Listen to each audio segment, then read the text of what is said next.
زندگی آسان نہیں ہوتی، اسے آسان بنایا جاتا ہے، کچھ صبر کر کے، کچھ برداشت کر کے اور بہت کچھ نظر انداز کر کے۔ اپنی غلطی کا اعتراف کر لینا ایک بہترین خصوصیت ہے۔ اس سے نفس میں عاجزی پروان چڑھتی ہے اور تکبر کمزور ہوتا ہے۔ کبھی بھی آپ کی زبان سے انجانے میں ادا کیے گئے الفاظ سامنے والے پر صدیوں کا بوجھ چھوڑ جاتے ہیں۔ زندگی میں جب انسان کو ہدایت مل جائے تو وہ یہ نہ دیکھے کہ کیا کر چکا ہے، بس وہاں سے راستہ بدل لے۔ نکاح آدھا دین ہے۔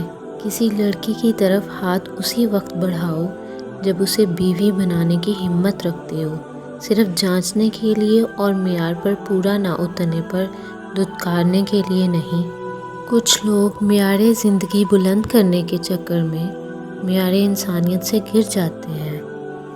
زندگی سے ضد کرنا چھوڑ دو، کچھ صلے اس جہان کے لیے نہیں ہوتے۔ سبھی خواہشیں اس دنیا میں پوری ہونے لگیں تو پھر اگلے جہان کے لیے کیا باقی رہ جائے گا؟ کچھ وقت خدا کو دینے سے خود کا وقت سدھر جاتا ہے۔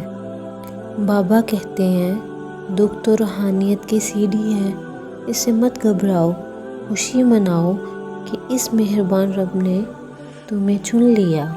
رشتوں کی فکر کرنا چھوڑ دیں، کیونکہ جس نے جتنا ساتھ نبھانا ہے وہ صرف اتنا ہی ساتھ نبھائے گا۔ کوشش کرو کہ سب کچھ ٹوٹ جائے پر وہ مان نہ ٹوٹے جو کسی بہت اپنے نے خود سے زیادہ آپ پر کیا ہو۔ لوگوں کے بدلتے ہوئے مزاج ہی تو ہمیں انسان بناتے ہیں، ورنہ تو ہم سمجھ ہی نہیں پائیں گے کہ زندگی کتنی مشکل ہے۔ وہی تو فیصلہ کرتا ہے پتھر کے مقدر کا، کسے ٹھوکر پر رکھنا ہے اور کسے اسود بنانا ہے۔ جو لوگ آپ کو نیچا دکھانا چاہتے ہیں، اس کا مطلب ہے آپ ان سے کافی اونچے ہیں۔ ٹھیک وقت پہ کیے گئے مشکل فیصلے زندگی کو آسان بنا دیتے ہیں۔